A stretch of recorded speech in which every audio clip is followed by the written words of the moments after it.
Hello, everyone. Welcome to episode 5 of the Thankful Carnivore podcast.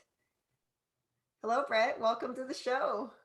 Well, thanks, Janice. How you doing? It's really great to be here, and I appreciate so much you inviting me. I am super excited to have you here today, Brett. I've been waiting, as you know, all week, all day, counting down the minutes. We're so lucky to have you here today. You're such a huge leader in the carnivore space. You're a MeatRx coach. You just turned 60 and you provide so much guidance to so many people, specifically people who have come to the carnivore journey and who've suffered from mental illness and addiction, a lot of these types of inflammatory conditions that really destroy people's lives, and people not realizing that they're coming from what we put into our mouths. And you've been such a strong advocate for this way of eating. So I know that we're going to have a long and in-depth conversation. I'm so grateful to you for being here. For those of you who are familiar with the MeatRx community, Brett does lead 2 weekly meetings. The mental health, what is the name, Brett? Mental health. The Tuesday mental health meeting, and then on Friday is the mental health addiction meeting. Okay, great. Thank you. And I attend Brett's meetings religiously when I can, because there are so many people in the carnivore space who have found healing with respect to their mental illnesses and addiction. So we're going to dive into that really deeply today. So I'm grateful to you for being here, Brett. And before we start, though, I do want to show a few photos and give you a bit more background about Brett. He did just turn 60. And sure did last week, a week before last now. And he's a professional musician, which we're going to learn more about. He's a real rock and roll man. And in addition to that, I also call him Yoda because he definitely has the Jedi forces. He is, everything that comes out of his mouth is wise and wonderful. And that's how I view Brett. So I'm just going to start sharing. Can you see my screen, Brett? I certainly can. I know that guy's face. He used to be crazy. Well, we'll hear more about that. So here's Brett's MeatRx coaching profile. So you can see his photos here. You can book him for a session for the low price of $17.99. You can't really buy anything for that these days. And then I'm going to just quickly show you he is the Thankful Carnivore on Instagram. So his handle is thankful.carnivore. And he does have over 8,000 followers. So he's pretty well known in the carnivore space. And you can see, which we'll hear more about, that Brett eats the same wonderful and delicious meal every single day. You can see this pile of bacon on ground beef patties. We'll hear more about why that's his daily meal later. And I want to actually show more photos here. So I may need to re-share here. All right, so I'm going to do this again. And we're going to go into the photo viewer here. Oh. Can you see my screen here, Brett? I see it. I remember that day very well. Do you want to say anything about that day to us? Well, if you can see my expression, I don't look like a happy camper. What that day, my wife and I went to this dog show thing for adopting dogs, and mostly older dogs. And we found a dog that we were really happy with. We both remember this as a very, very good day. But I look like I'm mad at the world and ready to fight somebody's head off there, don't I? I was an angry, depressed person. And that was pretty much how I appeared to people most of the time for more years than I would like to remember. I was very sick then. At that time, I was probably on 5 or 6 different medications. Oh my. Seroquel, Abilify, Ativan, Trazodone. maybe Lamactal as well. And I think that's all I can remember off the top of my head, because that was 2013, I think. Wow. Which in mental health years, when you're on psych meds, can be an eternity. It's shocking to me because when I saw your photos, and it's like you're so unrecognizable because you are literally happy every single day I see you. And I literally see you every single day on Dr. Baker's MeatRx community meeting. So it's shocking to me, but your face does say it all. It says angry and miserable and hating life for sure. Now that picture there in the red shirt, you see me the day I was admitted, October 1st, 1990. That was the day I was admitted to River Park Psychiatric Hospital with major depression. My life had become completely unmanageable due to my illness, and I had nowhere else to go but there. Remember that day very well. Wow. And that on the left there is my first day, 0 carb, July 16th, 2018, 976 days ago today. I started eating meat and drinking water. And it's transformed my life in every way, shape, and form, all for the better. Thank God. Incredible. Oh, wow. Yeah, that there's 2012. I weigh about 275 in that picture, probably. And I was oblivious to how much I weighed. I never thought I was so sick. I was unable to accurately perceive my environment due to my illness, which I'll go into more after a bit, I'm sure. And so I knew I was big. I knew I was fat, but I couldn't really process exactly just how bad it was. Wow. Was that your max weight here that you hit? No, my max weight was January of 2015. I weighed 289 pounds. Oh.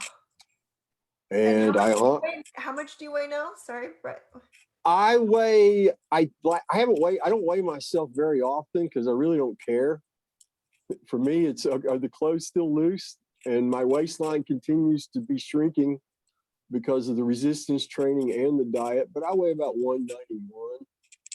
My lowest weight. Sorry, Brett, we're getting a little bit of like some kind of like shuffling sound. I don't know what that would be. I'm not dancing in my seat, I promise.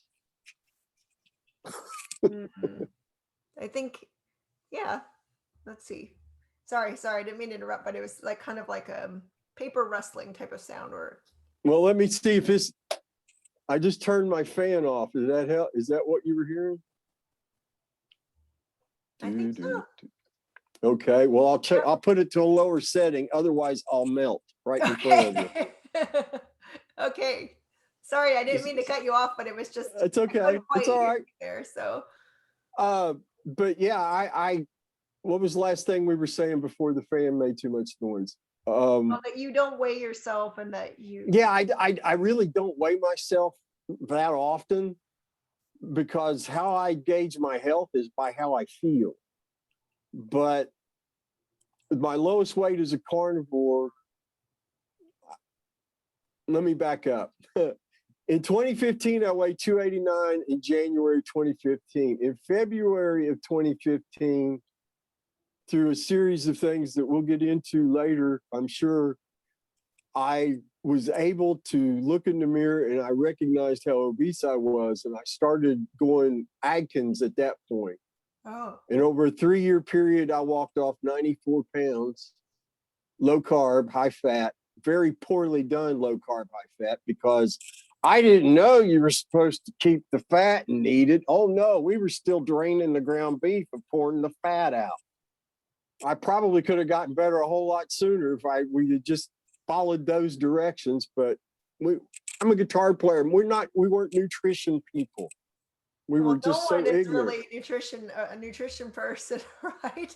So, That uh, picture there on the left is February 2019. I am completely symptom free, but I've got no musculature left. At my lowest weight in October of 2017, I weighed 173, and I had no musculature.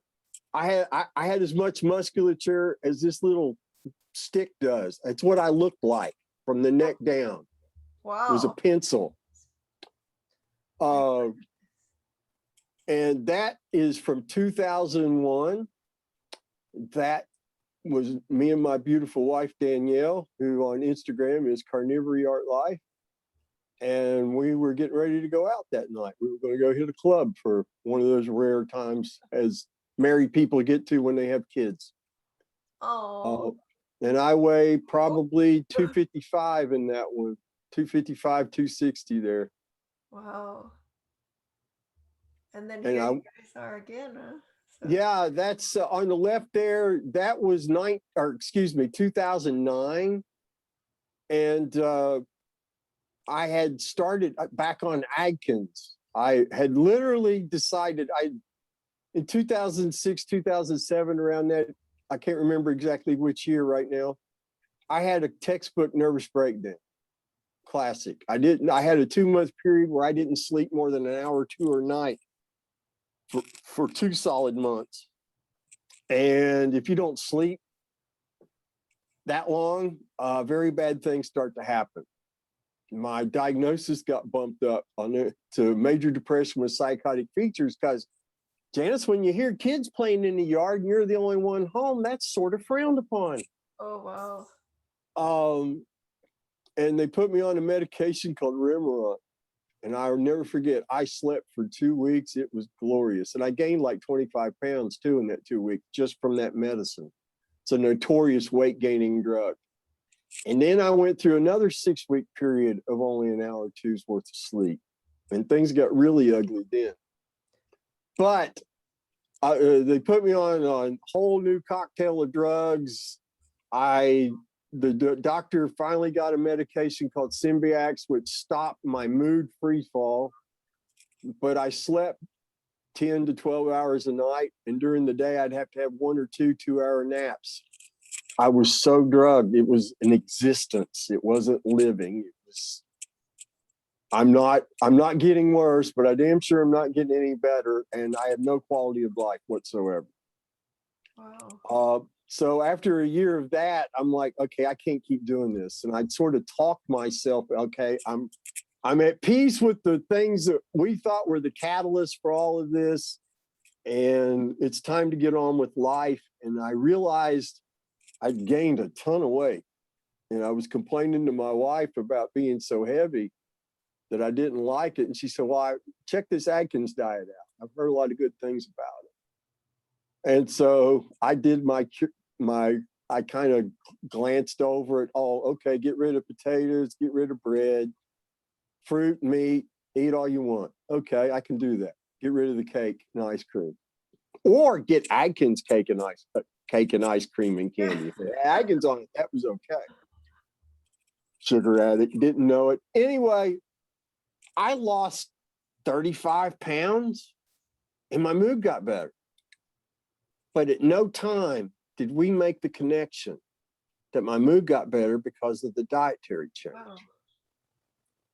And you can see in that picture, my wife and I both remember that was a really good year. I got to go to my 30-year high school class reunion. There's pictures of that somewhere deep in my Instagram. Had a wonderful time. But then after the reunion was over, I'm like, I miss eating my coconut cake and I miss ice cream. And geez, if I get fat again, I can just go back on Atkins. That was some logic. And so that's what I did. And then in the middle of July of 2010, no, excuse me, 2010, I went to mass on a Sunday evening by myself, rode my motorcycle there. and I'm a Catholic convert. Mass is very, very important to me. And we're on our knees praying. It's right before communion, and I get hit with this prescient red alert feeling that if I don't get out of there right now and go home, something really awful is going to happen. And it was such a demanding feeling that I literally ran out of that church before communion, everything. Rode home. I ain't very anxious, don't know what's going on. And 15 minutes after I get home, I'm curled up on the couch, bawling like a baby, and I don't know why. There was no precursor. There was no significant event that could have cratered me like that. It just, boom, you are now worse off than you've ever been before. And from December of 2010 to January of 2015 was just a horror show. We had to move, had to leave the doctor I'd had for 16 years, who was a really good guy.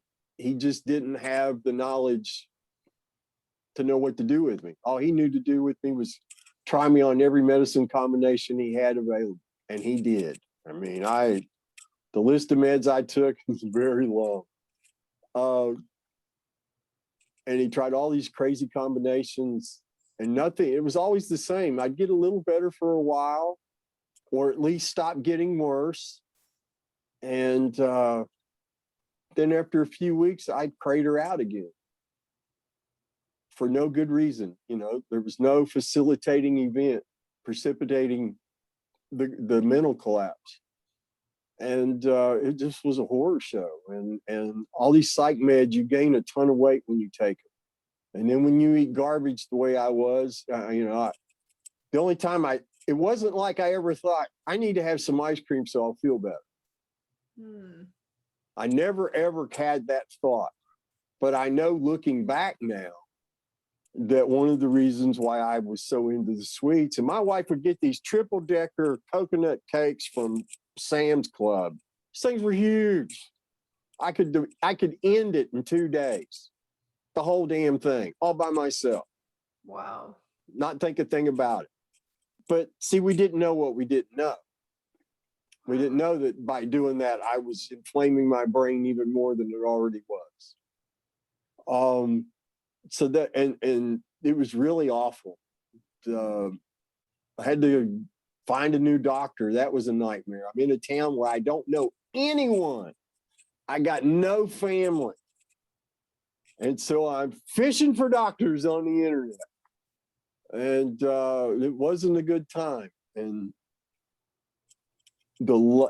fast forward to that January of 2015, the last psychiatrist I'll ever have, not named Georgia E., told me in all seriousness that I should seriously consider electroshock therapy and/or a long-term hospitalization. Wow. Because they were out of pills. They really were. They were pretty much out of drugs to try me on. They started me on antipsychotics, really hardcore ones. I'm surprised that they still were considering shock treatment. My grandmother had shock treatment and a frontal lobotomy. Oh my God. Schizophrenia. And I just thought that they had figured out that shock treatment doesn't really work, so. Well, what it does is it resets the brain somewhat. And for some, especially in older people suffering from depression, severe chronic depression, there can be some symptom relief on paper. When I was at the hospital that I checked myself into, they did ECT there, and you would see these guys in the hallway before and after the treatment. Oh. And I knew at that moment, after I saw the after effects, these people, it was like an animated corpse almost. Oh. I'm like, there's no way in God's green earth they're ever going to cook that stuff up to me and run that kind of amperage into my brain, ever. And the long-term hospitalization, my concern there was I might go in and never get to come out. Yeah. And which brings me to, I mean, I've been so blessed in so many ways. Through all of this nightmare, after we moved to Florida, I'm still somehow managing to write and record music. And I had written a bunch of blues songs that I knew I couldn't sing. I just didn't have the voice. Only crazy people write things that they can't sing. And I was doing it. Anyway, so I put an ad in Craigslist. I went, what do worst that can happen is nothing. And this lady responded, and she sent me a link to a YouTube video of her singing, and her attitude was, listen to this. If you like it, give me a holler, let me know, I'd be interested. And if you don't, it's okay. And the band was terrible, but I knew 5 seconds into it, she was exactly the person I was looking for, because she could wail her ass off. Wow. Just an incredibly powerful voice. And so we're working on an album. Matter of fact, you're going to play a lyric video from one of the songs from the title track. And she's watching me deteriorate. And she finally says one day to me, have you ever thought about medical marijuana? Now, as a musician, cannabis had always been around, but I had a bad experience with it when I was young and dumb. Didn't know about the word tolerance. Just a little bit will do you, Brett. No. Let's have a whole joint to ourselves and wonder why we got sick and passed out. So I had that bad experience, and I'm like, I don't need that. Beer's legal. What do I need this for? So cannabis just wasn't for me. I was the guy at band practice or at breaks during gigs, when it would come around, I just passed on to the next person. It just wasn't my thing. But I did some research because I knew about the medical marijuana scene in Colorado and Oregon, and went on YouTube, and there was some anecdotal evidence that people were experiencing some symptom relief. And my wife and I looked at each other, and we're like, at this point, we're like, well, what do we have to lose? Because I was a compliant patient. I took my meds as prescribed. Because thousands of years ago in my 20s, I worked in the mental health field in a private profit psych hospital, Johnson City, Tennessee, Watauga Area Mental Health Center. And we had what we called the chronics, the chronically mentally ill, the severe, mostly schizophrenics, thought disorder, bipolar, thought disorder types, illnesses that were every 3 months cycling through the hospital, the same unit, the same everything. It's because they wouldn't take their meds. They get to feeling better. The meds were very expensive. The side effects were horrible, and they'd stop taking them. And the same thing would happen. Well, I never wanted to be that person.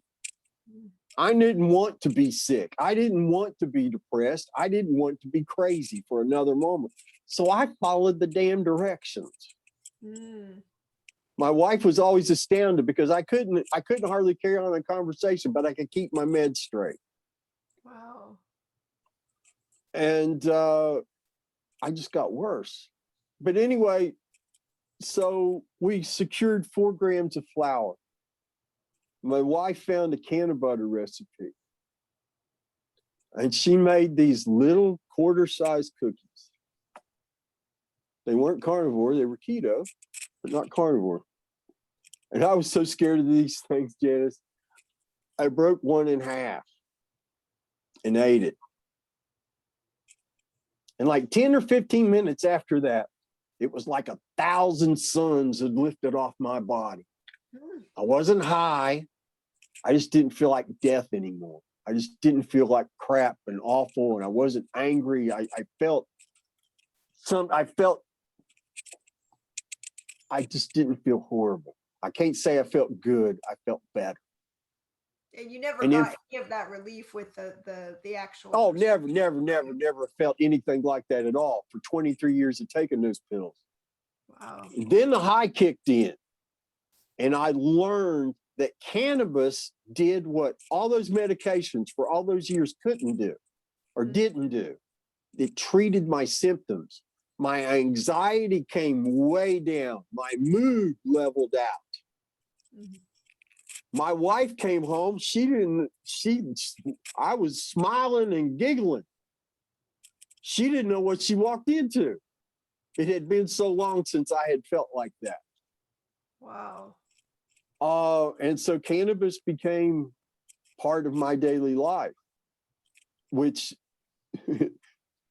incidentally, 10 days after that experience, I'm sitting on the bed, putting my shoes on, and I realize my belly's in the way. And I'm like, that's not good. And then I ran and looked and saw myself in the mirror accurately for the first time in many years. You can think straight now, right? Well, I was thinking at a higher, my cognitive skills were up a couple of notches. I wasn't anywhere close to well. Cannabis it treated my symptoms. It did not heal me in any way, shape, or form. I was still as crazy as I ever was. It's just with cannabis, the symptoms were not as horribly manifested. But I saw I looked like my skin was the color of somebody, an early walker from The Walking Dead. And I was, I looked like I was a stroke or a heart attack just imminently about to happen. And I told my wife immediately, I said, I'm back on Atkins today, right now, have to. Wow. And I started, and Sorry, Brett. I go do ahead. want to ask you, but we're getting the sound again. I don't know, can you fiddle with the connection between your phone and the jack part? It's just this kind of clicky sort of paper. You know, I know what it is. I've got to sit still. I was shaking my foot. That's probably what you hear the noise now? Yeah, that's what it was. That was me moving around while I was talking. Really? We'll see if but okay, so you were saying you decided to go back on Atkins, but I want to pause there because you had said this whole time when you're on all of these crazy prescription meds, and then you had tried Atkins and you did feel better, and then you suddenly see yourself and you go, I need to lose weight. Why? How is it that you never noticed that the diet correlated to, like, you only equated Atkins with weight loss, not mental, cognitive, mood improvements? Then that's exactly zero, no connection. It's not, no one's ever talking about it when you're in the mental facilities. No one's going, what are you eating? Nobody asked you this whole time. I was the only time through all these years of mental illness that anybody ever asked me about my diet was when I was in the hospital in Huntington, West Virginia. Excuse me. And then they were more concerned about my triglycerides. There was never anything about mood. It was just having a healthier body would probably be better for you than what you're eating right now. My trigs then were over 300, and I was not fat. And I was still physically, from here down, I was in pretty good shape. From there up, not so much. But no, nobody, not any doctor ever mentioned to me that there was any relationship between what I was eating and my mood. No one ever did. Okay. And I saw, I saw the same doctor medical doctor for most of 16 years. At one point, I went and tried a psychiatrist, and she never mentioned it. I had the greatest luck. I saw her for 6 weeks. We had great rapport. And then she just let me know. She said, I'm going to have to let you you're going to be seeing the nurse practitioner after next week because I'm leaving the practice to go take care of my newborn daughter. Well, you can't blame her for wanting to take care of her kid and be a stay-at-home mom, but geez, I sure felt like I was hung out to dry. That was a horrible day because I had really great rapport with her, and I thought maybe we were going to get somewhere. Wow. I just had the worst luck with doctors and meds, and no one ever said a word about food. No one said a word about diet, ever. Wow. Okay. So now you're looking at yourself in the mirror and decide to go to Atkins just based on your belly. Just on the way, well, the belly and my skin looking like it was a corpse. Okay. Walking Dead and with a big belly. And and then I had to be strategic about it. I knew that I was at serious risk of an injury, and I'd been having horrible joint pain for a time in my shoulder and my left hip. And I was worried about all that. And then when I saw, let me try to describe for you give you some insight into why he just suddenly saw himself in the mirror. What do you mean? My depression impaired me so badly that I couldn't accurately perceive my environment. My wife would say to me in just this tone of voice, "Oh, wow, it looks like it's going to be a beautiful day." My illness would take that and filter it and twist it, never in my favor, into something that sounded to what I genuinely heard, what I believe to this day I heard was, "Oh yeah, looks like it's going to be another beautiful day." Sure. Oh. And I love my wife. I adore her. And I would hear that. And my initial response is, "What's wrong?" And she would look at me like, just real confused. "What do you mean, what's wrong? I just told you it looks like it's going to be a beautiful day." And I would hear it the same way that I did the first time, only maybe it would sound worse to me the second time around. And so it became impossible for me to communicate at times with her, which she suffered horribly from. I'll say it till the day of my last breath. If anybody's earned her place in heaven, it's her for putting up with me and sticking with me, because I made her life a nightmare, because I was an angry, depressed person. You saw the picture of me on a good day. Can you imagine what my expression was on a bad day? Wow. So I really had no clue. I mean, I knew I was fat. I knew I weighed too much. I didn't have any clue how bad it was. I wasn't putting the pieces together. Well, geez, Brett, maybe if you drop 50 pounds, your hip would quit hurting. That never crossed my mind. Never. And so I recognized that I had to be very careful, because I was at serious risk of injury, because I had basically been sitting in a computer chair for 14 hours a day, fighting with trying to write and record music, and that was it. My only other thing I did was I hardly ever left the house except to go to church. Wow. And that was life. So your life was very small, but you were still able to do the music. I was, after a fashion, yes. And I wrote some songs that I'm very proud of, and there were some performances that I'm still proud to say and let people hear it. But the mixes and the recordings were atrocious. They sounded like a crazy person had mixed them. Sometime when you really feel brave, I'll let you hear. People can go hear that right now. You can hear that album. It's called Heroes. My stage moniker is Stickman Bleeding, and you can find that album on iTunes and Spotify and Amazon right now. People can go hear that. You're a unique person, because you have before and after photos and before and after music. There you go. You took the words right out of my mouth. Stop reading my mind. I hadn't thought of that till just now, for real. That's too funny. Matter of fact, on one song on the Heroes album called "Gotta Keep Running" is probably the best guitar solo I'll ever record in my life. So I was able. Did you feel any pride? I mean, you've had these successes while you were still performing and creating the music. but did you feel proud and I mean, was there a time like if you were composing and writing the music, did you feel good in a certain moment, or you just never felt good and you never felt, self-esteem or pride in doing Well, it? there would be time for me. Music was about pleasure. I felt enormous pleasure playing music. And to back up even a little bit more, starting around the age of 18, I basically became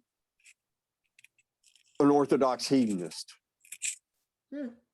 It wasn't something I was conscious of. It's just chasing girls and the pleasure therein. I didn't feel awful for that period of time. Okay. Now, obviously, while this was going on, I was oblivious to that.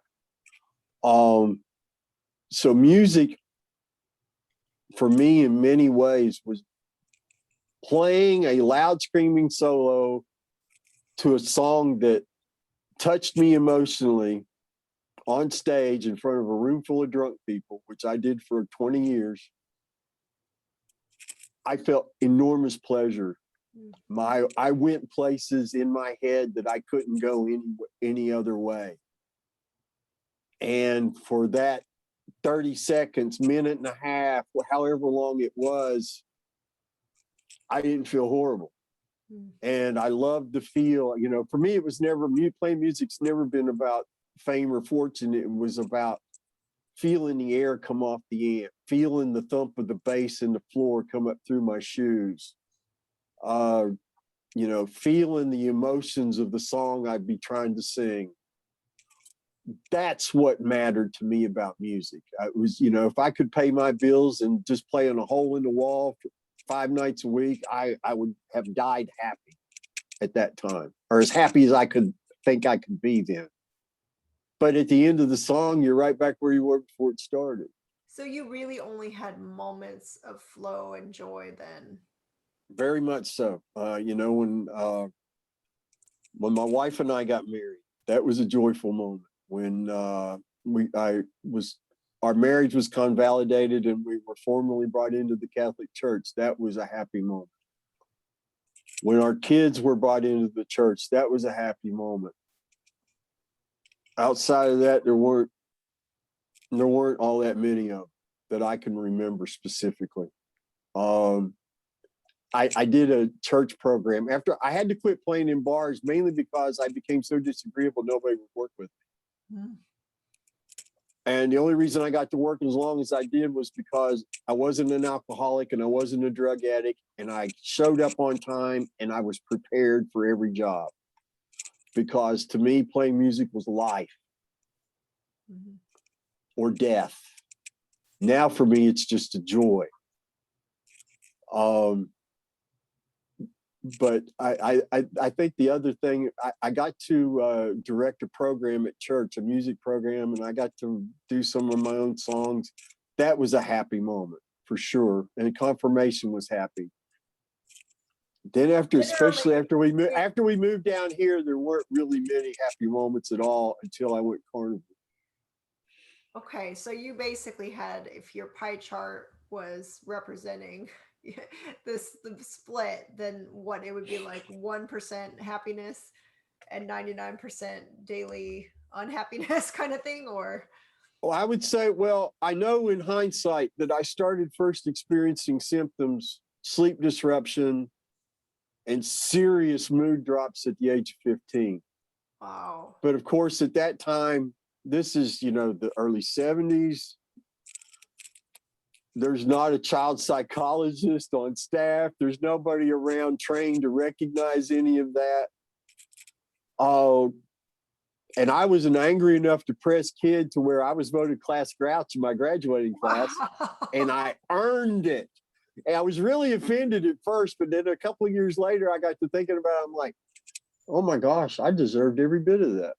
No kidding. So now you said there was no one who really could understand at that age, but is this hereditary depression? No.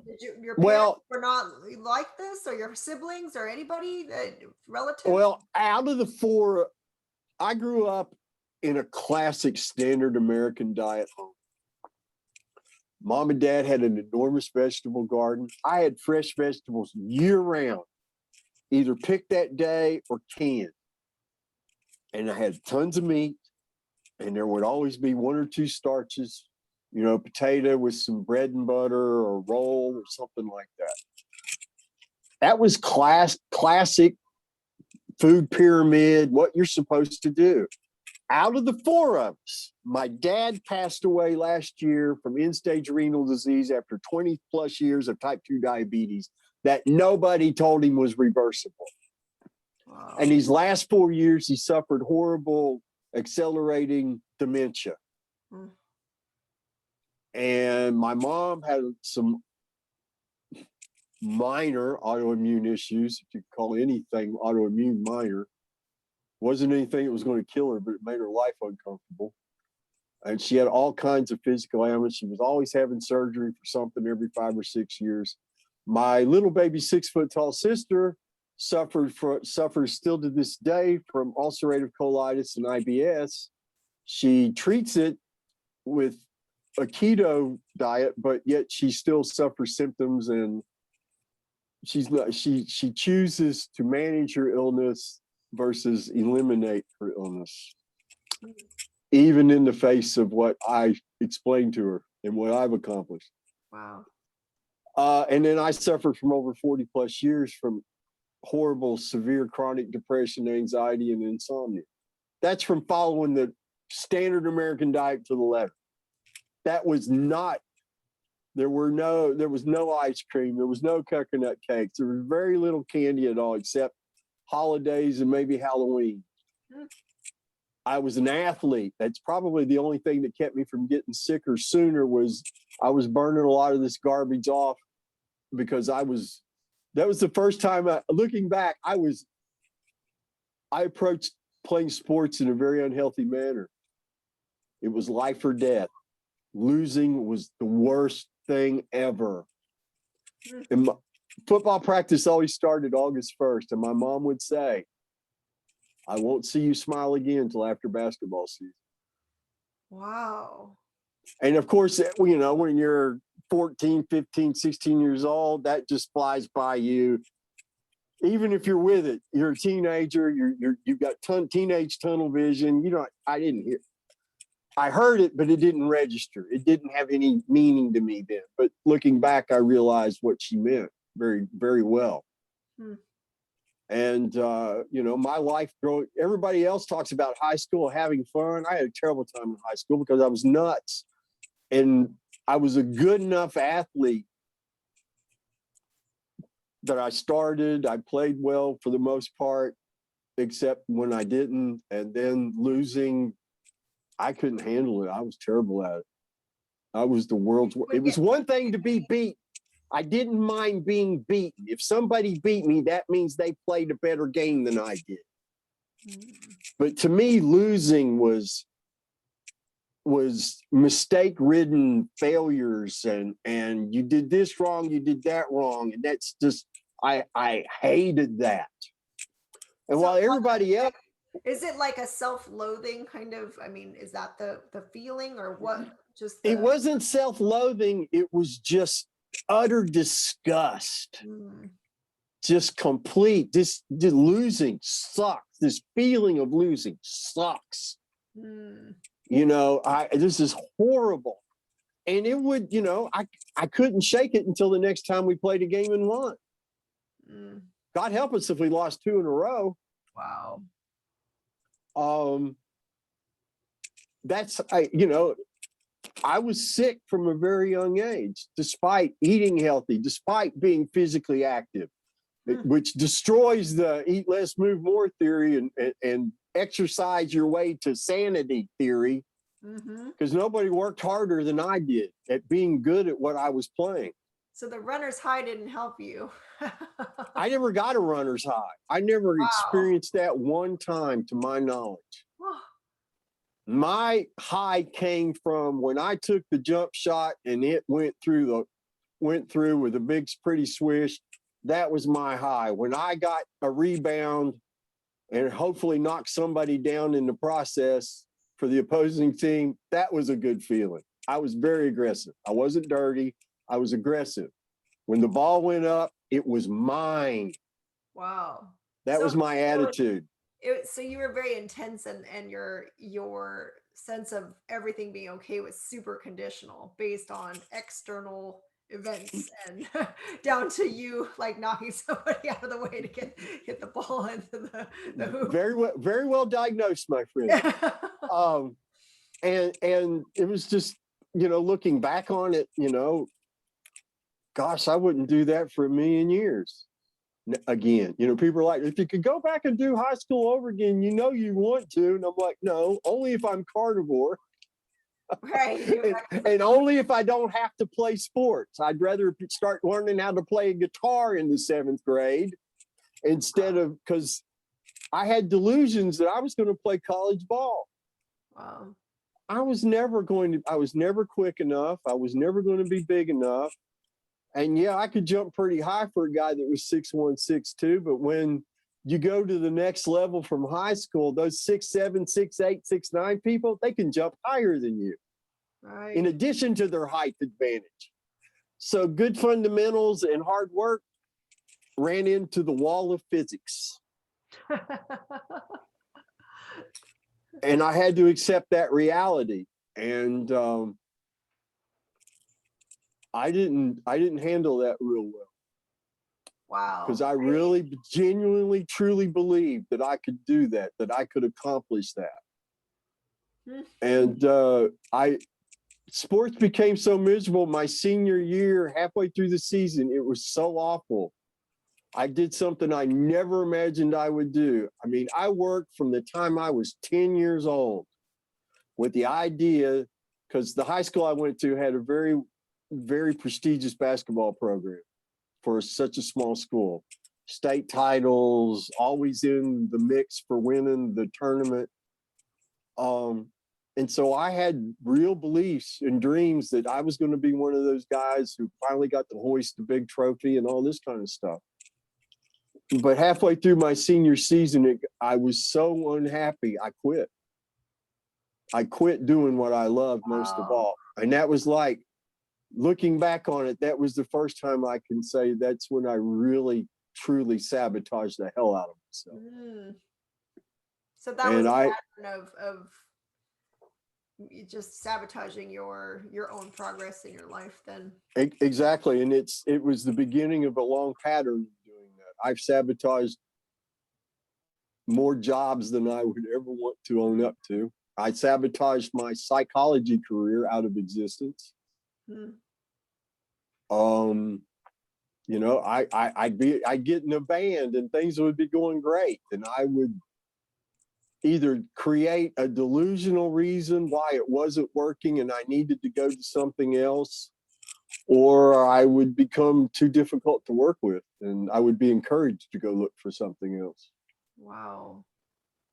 And so that's how you get me working with Kimmy, my friend Kimmy. I'm not performing. I'm only recording and writing in my little room, in my little world.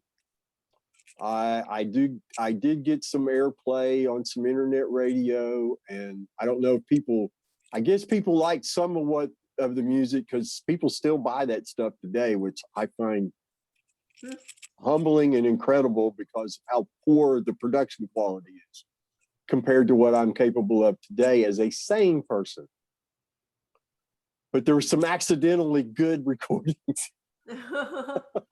Well, it also is just a testament to somebody's gift and the genius. I mean, you and I have talked about Jordan Peterson, and when he's been unwell, he's still brilliant because he has a certain gift. And I know we'll get to him in your story as well. But I think that it's a testament to just, the true blessing of innate talent, that in spite of mental illness, you were still able to focus and do the thing that was the most important to you. And maybe it wasn't as optimal as it could be, post carnivore, but at the end of the day, out of all these other failings and areas where you couldn't get it together, you were still producing and making the music, and you were still successful in that regard, right? Which is kind of a miracle, Well, the miracle is that I was able to release it. Success comes in different forms. That people who also wrote and played music, some of them showered me with compliments, and I appreciated that immensely. That was my success. It wasn't monetary, believe me.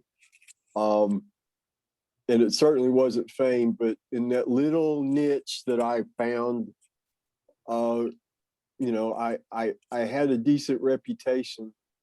It was obvious I could play and I could write songs, and people would try to work with me and say, if you just learned how to do this, learn how to actually use a compressor, Brett, and your vocals they'll jump out of the mix like you want them to, like if it's on the radio. I couldn't process how to do it. And it's a real simple thing. It's not hard when you're not crazy, but when you're mentally ill like I was, everything was so much more difficult. And the simplest of things would just be so frustratingly hard for me to figure out. And maybe I might not ever figure them out. Wow. And that's why when I got my sanity and in my muse, I grew a new muse. The first thing I did was not pick up a guitar. I studied how to mix. Because I knew I could become better than I ever was before as a musician, but if the mix still sucked, what good was it? So let's go back to how you got to your sanity, because I want to hear how did you get from being the zombie looking at your belly in the mirror to carnivore? Well, over a 3-year period of time, from 2015 to May of 2018, I walked off 94 pounds. By the end, with cannabis and Adkins, by the end of 2015, I was off all the antipsychotics and antidepressants. By the end of 2016, I was off the Ativan, which was hard to come off of. And by the end of 2017, I was off the trazodone, which was the antidepressant they gave me. It's used off label for insomniacs. You sleep. It put me to sleep. I woke up with a drug hangover every damn day for 8.5 years, but I did sleep when I took it. So May of 2018, this same lady who recommended that I look into medical marijuana messages me out of the blue and says, oh my gosh, you got to go watch every video made by this guy named Dr. Jordan Peterson. And it was such a bizarre thing for her to have said to me, knowing her like I do, okay, I guess I better. And I'd heard his name somewhere, but I didn't know anything about him. And, I did the search and I found the Jordan Peterson Destroys collection. And I watched him render this news lady who was trying really hard to destroy him. He rendered her speechless. The woman was unable to say a word. And he did it with logic, pure logic. And I just fell in love with that man. And it became part of my 420 routine. Have the cookie at 4, by 4:20, something's kicked in, and I'm watching the Jordan Peterson video. Wow. And after a few weeks, I came across this 30-minute cutout of him on Joe Rogan describing, it's when I first learned that he suffered from mental illness. And he told me, he told the world, my daughter suffers from horrible depression and arthritis, and she was afraid she was going to die, so she started experimenting with her diet. And she figured out that if she went down to beef, salt, and water, lo and behold, her arthritis went away. Her symptoms all went into remission, and her depression went into remission. I didn't know the man suffered from mental illness. That's where I learned that about him. And he said, my anxiety's been reduced by 80% by just eating steak and drinking water. And I can't explain a bit of it. Now, if this is anybody but Jordan freaking Peterson telling me this, I've changed the channel, and you and I never have this conversation. We never would. Because I would have this is just meat? Are you serious? But because it's Jordan Peterson, the guy who part of his whole thing is being responsible, being honest, not lying, and he lives it, I had to investigate. First, I made my wife watch it with me. Am I really hearing what he's saying? Is he really saying that he eliminated? Are you serious? Because I didn't trust anything that I was hearing. Because that just seemed too good to be true. But because it was Dr. Peterson, I investigated further, and that's why I believe God leads us to do the things that we need to do, whether we want to do them or we're aware of them or not. Because if I hadn't gotten this information in the right order, with the way my mind operated, it never would have happened. Now, I 100% agree with you. As I've told you, I had a very similar. Jordan Peterson is also how I discovered carnivore, because I first read his book where he talks about Kayla. Then I got incredibly interested in him and started watching his lectures, and I stumbled upon the same clip of him talking to Joe Rogan about Michaela and himself, because that was the big surprise that, not only his daughter with autoimmune issues and juvenile rheumatoid arthritis and all of her story, but when he said that he has it, hereditary crippling depression as well, and he talked about that, it was the same thing for me. It just struck me like, in that moment, it was like a lightning bolt, where I decided in that moment, if he does this, I'm doing it, because I trust in Jordan Peterson, same as you. But I think what I want to ask you, though, is that, first of all, for people who don't even know, because Atkins was a while ago, what is Atkins? So can you maybe talk about what Atkins is, just for people who haven't really heard about it? But then also, after you talk about Atkins, can you talk about why was it a stretch for you to go from Atkins to considering like beef or meat only? Because you're already doing something that's pretty darn close, but I'm not sure I fully understand what Atkins is anymore either. So can you talk about that? Atkins is just a low carb diet. It focused on eliminating starches primarily, and bread. So you're still eating vegetables and fruit. I'm still having vegetables. I'm still having fruit.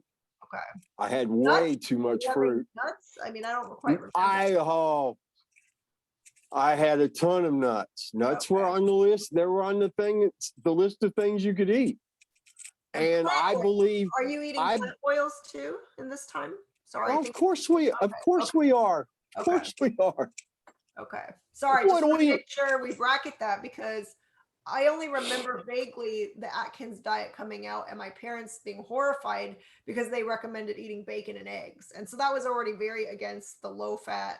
So then that's all that stuck. I didn't know you were still able to eat the plants and the nuts and the plant oils and all. Okay. I'm on track now. So yeah, I ate all that and granola and all, stuff we now know is just pure garbage. Okay. But yeah, I was eating all of that. So it's just really a low carb diet.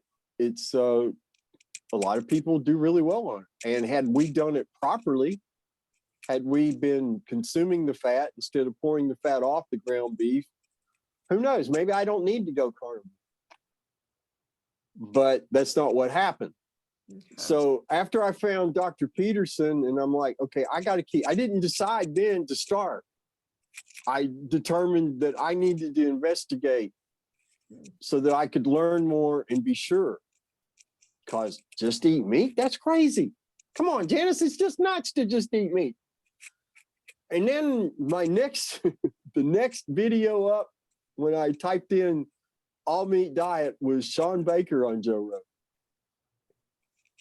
And again, you've got this incredible mountain of integrity that's also a doctor and a really great human being.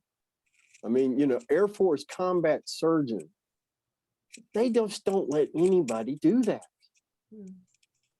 You've got to be an extraordinarily well put together human being to do that. And he's telling me in a logical manner that he sees people healing from a myriad of issues, gut health improving, skin health improving, sleep improving, mental illness being eliminated. I must have watched the dietary portion of that episode 50 times, Janice, because at this point, I'm like, there's got to be a flaw in the logic. This is too good to be true.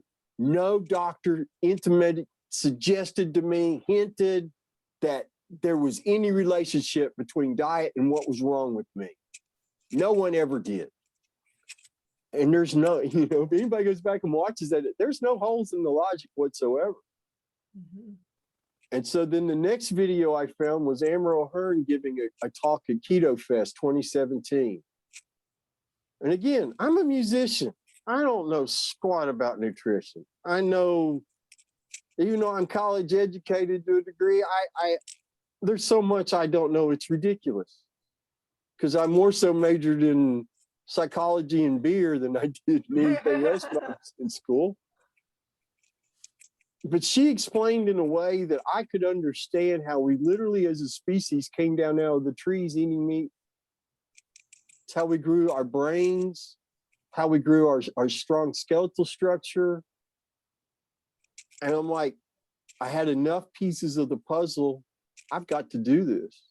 I can't not try this. I have to. So July 16, 2018 was day one. I started eating nothing but animal fat and protein. And I have not stopped one day since. 976 days today. Wow. And I do see well, we'll talk about what you eat every day, but can you talk about what happened when what happened in the first 30 days? What was your... It's always a beautiful and emotional thing to get to share this. 10 days into it, I woke up without joint pain for the first time as an adult. Now, I'd never been diagnosed with arthritis. I don't know that I had arthritis. Excuse me. I had aches and pains, which I attributed to the fact I was 57 at the time. I'd fallen down and gone boom a few times. When I was performing live, I was the guy who would jump up on tables or up on the bar, wailing away, playing solos, running all over the place, acting like a fool. Big crowd on the dance floor, let's run around them.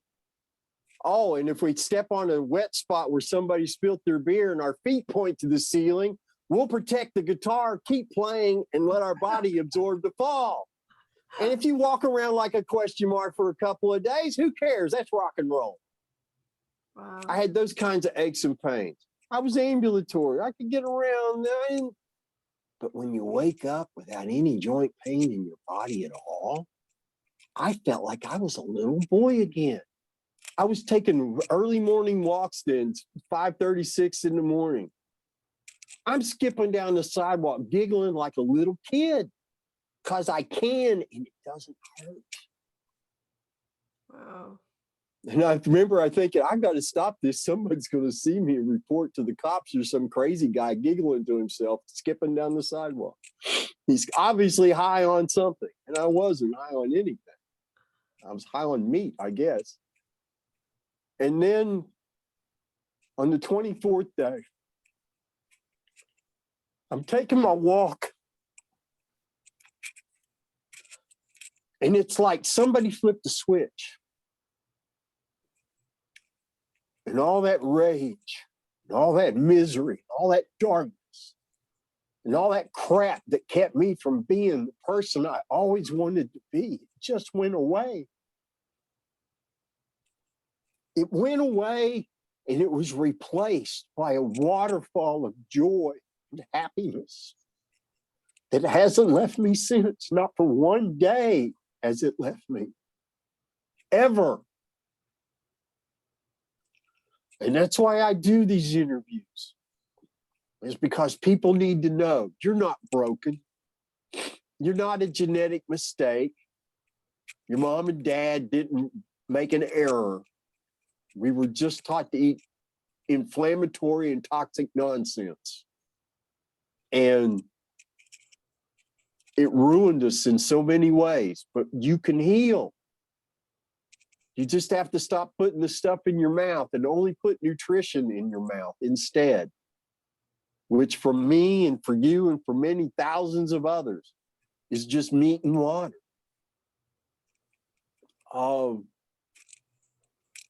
And my life has been transformed so much for the better. It's every aspect of my life has been extraordinarily, immensely improved. Everything is better.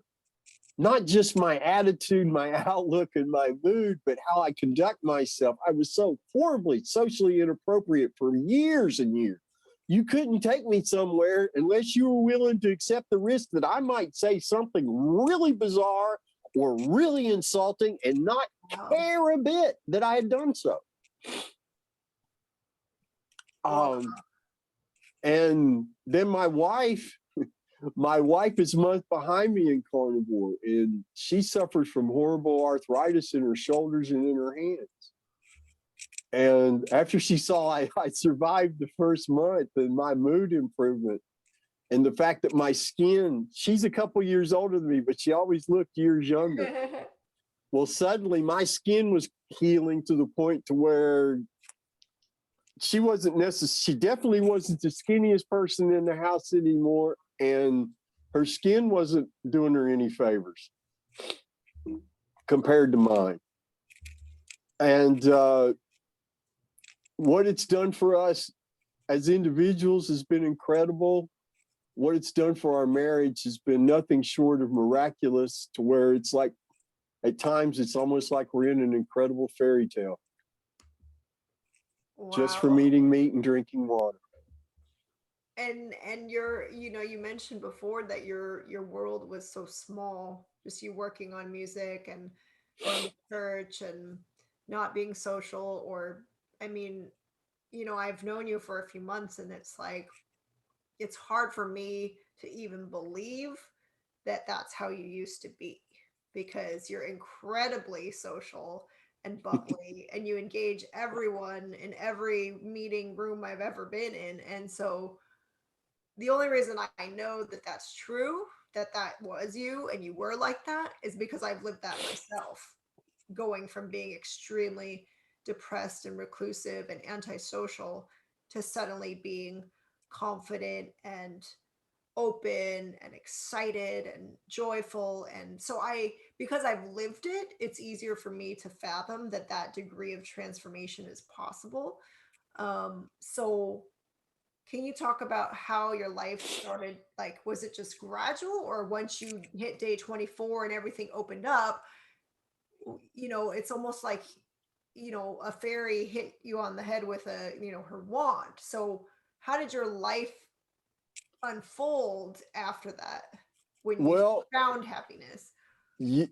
I was going to say, of all the things that you listed that happened to me, finding confidence in the beginning was definitely not one of them.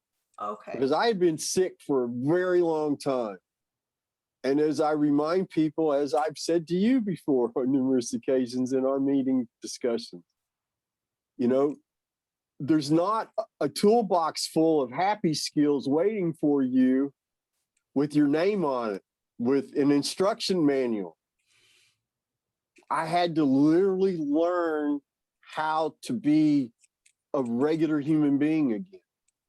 And, my depression went away on the 24th day. It took 5 months for the anxiety to go into remission. But after 3 months, I got a real job. The first real job I'd had since the 90s. Wow. Working, not selling, but giving away crappy food samples at a big box grocery store. I was giving away crap to people. Ironic, huh? Oh my gosh, it was. I'll never forget the first day I had to make brownies, or I had to make cookies, and some of the mix from the bowl got on my finger. Now, what did we do with that when we were sugar addicts? You know, that finger would be in your mouth and you'd slurp that sweet taste down as quickly as possible. But and my finger out of I'll never forget, my hand started to move toward my mouth, and I'm like, wait a minute, I can't do that. It was a learned behavior response. But I and I got to watch and see the destructive damage that other people were suffering. You know, you'd see them come walking by you, and they'd have that shuffle going on. They'd be horribly obese. They're obviously inflamed. They got the visceral fat in their arms and in their shoulders and on their neck and in their jowls. They got that sunken in eyes and the horrible black circles, and they're not really walking. They're just kind of shuffling. And they might have 4 or 5 kids who would be slurping on juice or McDonald's.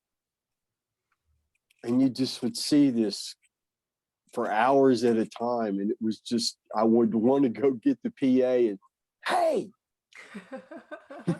why don't y'all quit eating sugar for a while and go buy some meat instead? You know, of course you couldn't do that, but that's what I wanted to do. It was very eye-opening, but I could work. I got to make my own money, but I had a lot of panic attacks those first few weeks because I was dealing with situations that I had been so many years removed from, that it was kind of like being reborn and starting all over again in so many ways. But I can, the healing continued, and after 5 months, I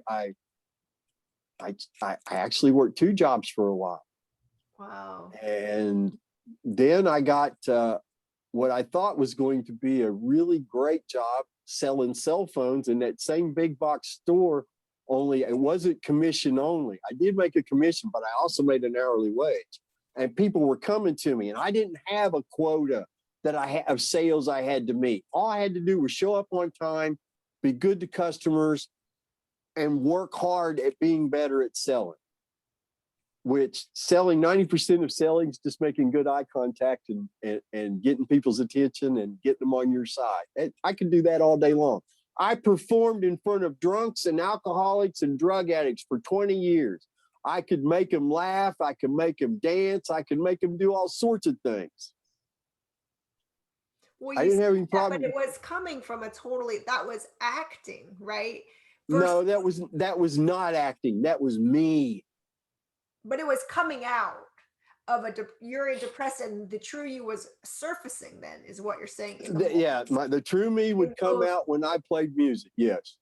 So what you had mentioned that before, you were very angry and agitated. I was angry and agitated. So how did, now you've suddenly found inner happiness. And so what is your patience, your resilience, these kinds of things that would have taken you out before? How did that shift? It took a while for me to develop that, but the more I healed, the greater my clarity of thought. I had less inflammation. Geez, your brain operates when there's no inflammation. Who knew that? It operates as it was a design. But it was a slow thing because I'm questioning everything that I'm doing. Mm-hmm. I don't trust myself very well for a while. It wasn't until I got that job with the cell phone thing that some confidence really started to come into me. And I'm like, okay, and I would have customers just point at me and say, that man's a happy man. Wow. I guess You would I am. never, the Mr. Oscar the Grouch from high school suddenly is being called the happy man.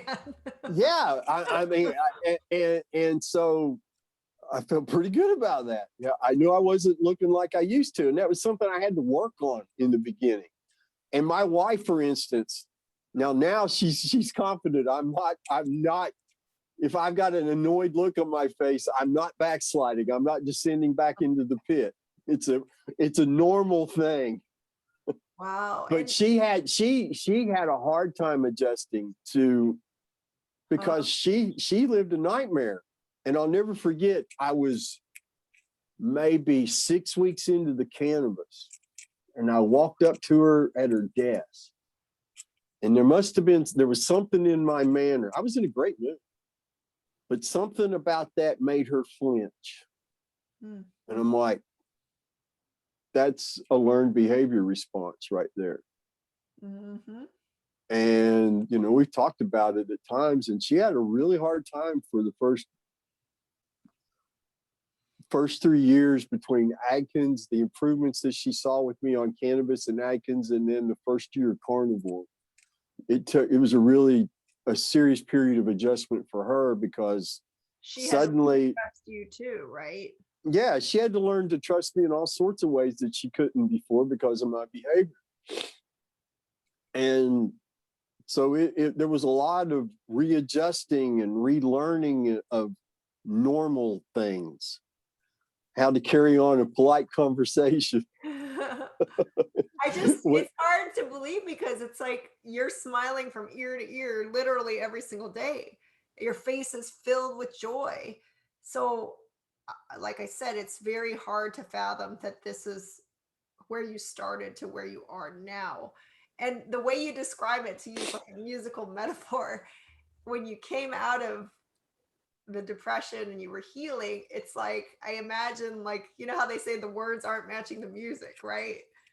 The words don't match the music. They're kind of off, out of sync, right? And then I just imagine it gradually like lining up, right? Where Mm-hmm. your healing and your physicality and the actual brain chemistry and your gut health and the lack of inflammation, you have to like line it up with your mindset and your just all of those behaviors that you need to relearn. It's like you literally got dropped in from another planet, and now you have to learn how to interact with humans to rebuild your relationship with your wife. And it's just really, it's an incredible story. And I know Well, it's still going, right? I mean, it is still going, because every day continues to be better than the day before. I mean, I've had, real life didn't stop happening to me just because I got better. Cars still broke down. Bad things happened to people I cared about, but it was manageable. Whereas before, it was, just the car not starting because of a dead battery was this awful. What are we going to do? Oh my gosh, this is horrible. like Blown catastrophe, ridiculous. right? Yeah, everything was a catastrophe.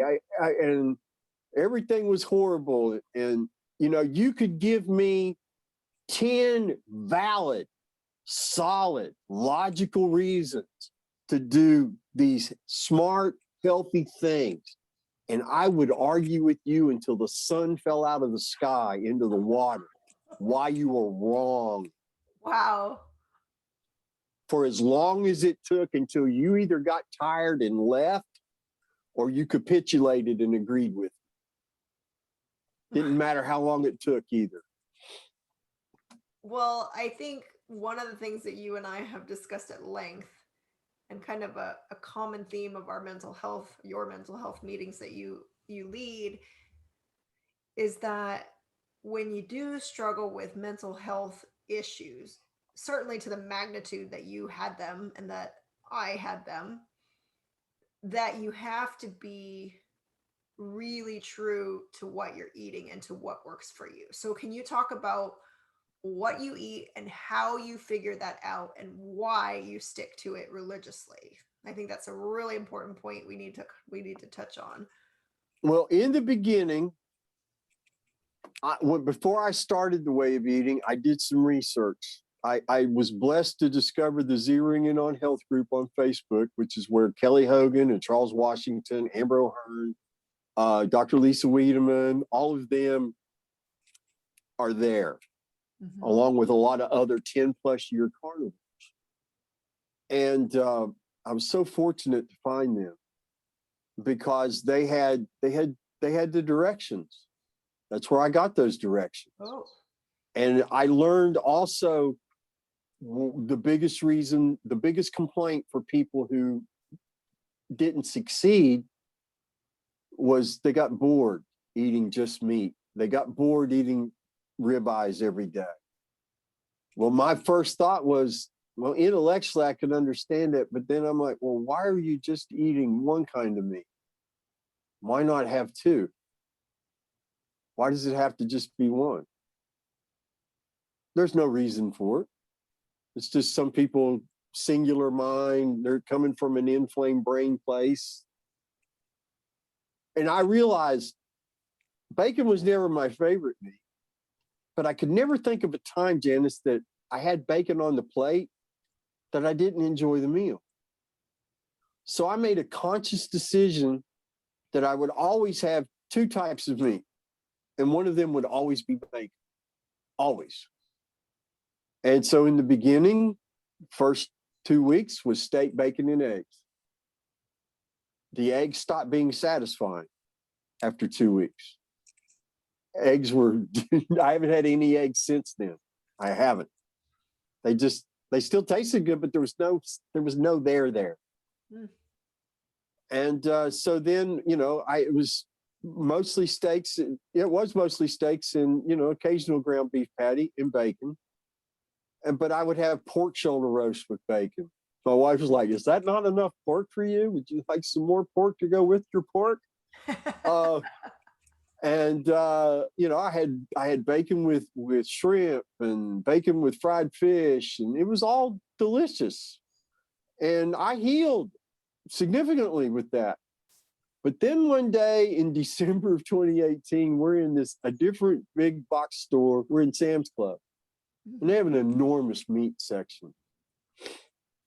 And there's all these beautiful tomahawks with the bones and beautiful ribeyes, these T-bones and porter. It's all so beautiful and so insanely expensive.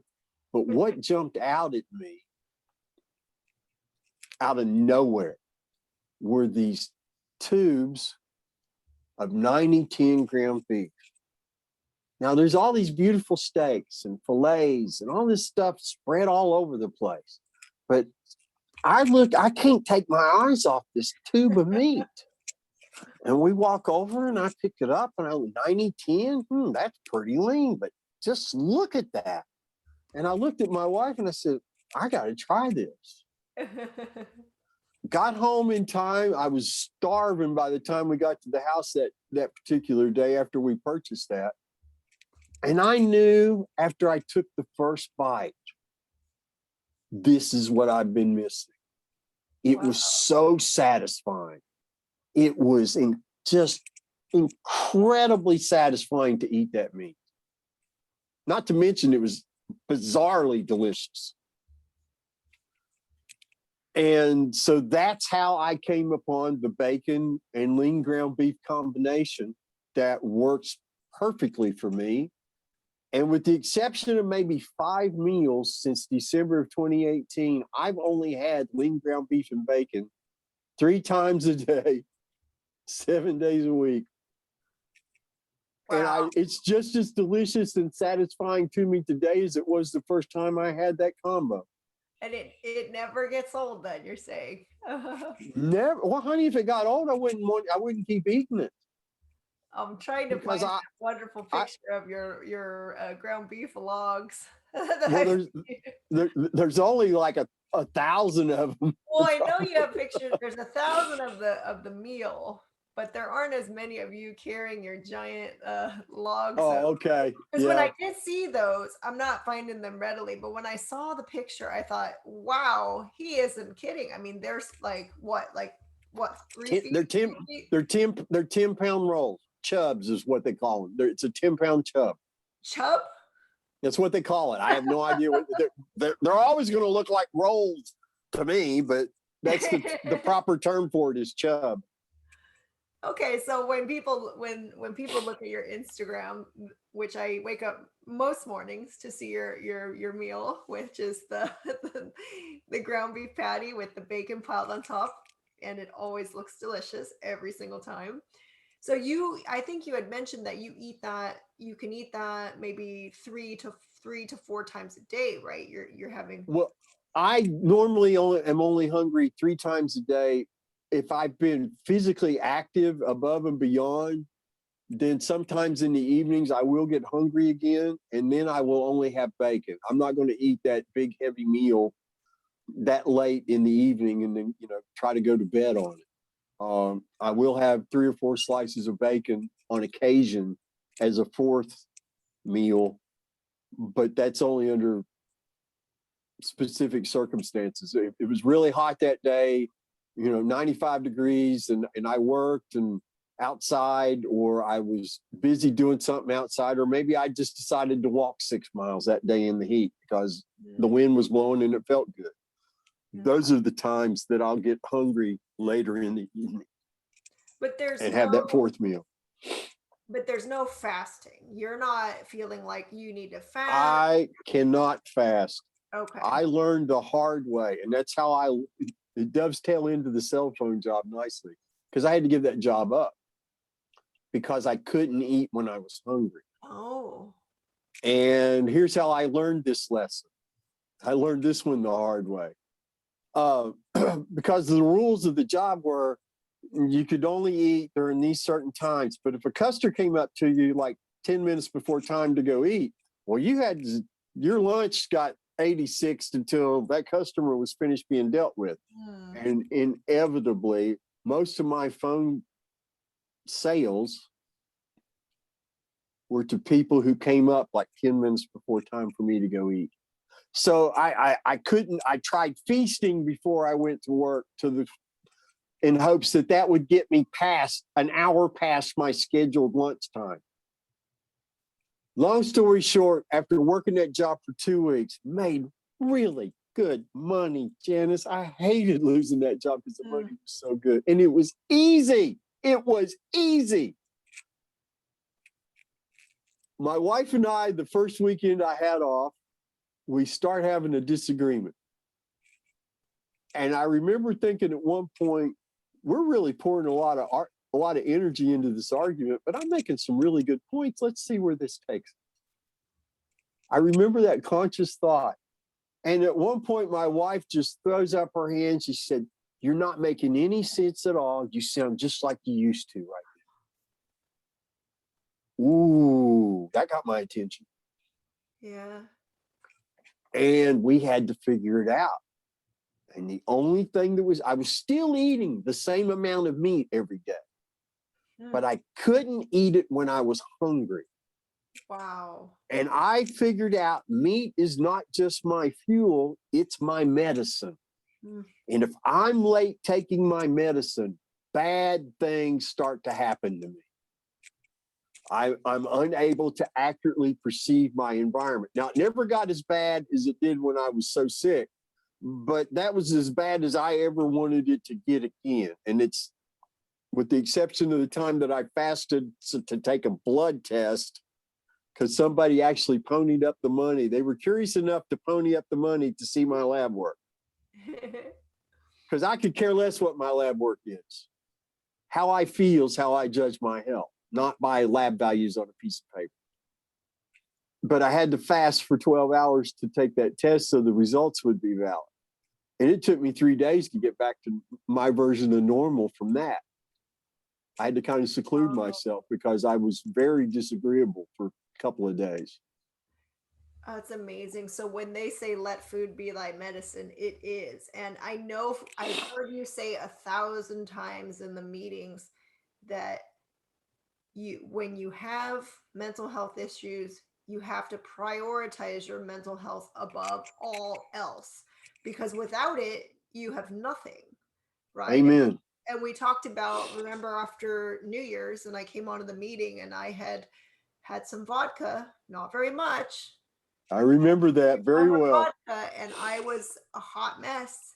And I had the exact same feeling where I reverted back to my old inflamed brain. And I thought, I'm so good. I'm so carnivore. I eat like this every day, every meal. And I deviated and had that vodka, not very much. And I plummeted by the following morning. And, I recovered maybe by the next day. But it's not in the way that people say, oh, you're hungover and that you feel physically or mentally bad. It's like back to mental illness, back to seeing the world with hateful doomsday eyes. Right. Back in the pit. Yeah, in the pit of desperation, despair. And so I think that's one of the most powerful things I've learned from you is it's not only prioritizing your mental health and your sanity, but to the degree that of what you're talking about, that it has to be the timing of your meals, what you eat, what you figure out works for you, and you have to stick to it like your life depends on it, because it does. And once you start to enjoy well-being and happiness, it's too much of a price to pay to give that up. So when you say you've been eating this, same exact meal for almost 1,000 days now, that doesn't sound crazy to me at all. That sounds like the smartest, most beneficial thing you could possibly do, right? And the other piece of it is that you learn to love and value yourself enough to feel that that is worth prioritizing. So I love the story about the Costco job, or now Sam's Club, the cell phone job, where you were making, I don't know if it was that store, but you're making so much money and it was easy. And then you discovered, no, this is not going to work for me. And what is the priority here? So you let go of, it's like no amount of money. And I posted this morning on Instagram. It's like, it's not your stuff. It's not your social media, your circumstances, your partner. It's none of that. None of that. At the end of the day, none of that is what everybody thinks. All of these other things drive their happiness, right? Their status, their money, all these other things. It's like, it's not that at all. It's that when you're fueled properly and you experience yourself as a human, as a sane individual, that you can be in your body, in your mind without feeling crazy, that's where everything sources from, right? It doesn't mean, like you said, everything doesn't magically fall into place in your life, but the way you're able to discern reality and then interact with reality and other people and all of those other factors, making a decision that, you know what, this job is not going to work for me, because guess what? I can't eat when I need to eat, right? And so I think that's always been the biggest truth that I hear in every single one of your meetings, because I hear people struggling with, they let everything else lead. And it's like, no, you have to let your commitment to your sanity be the guide. And when they say, eat like it's your job, eat like your life depends on it, that's what they mean.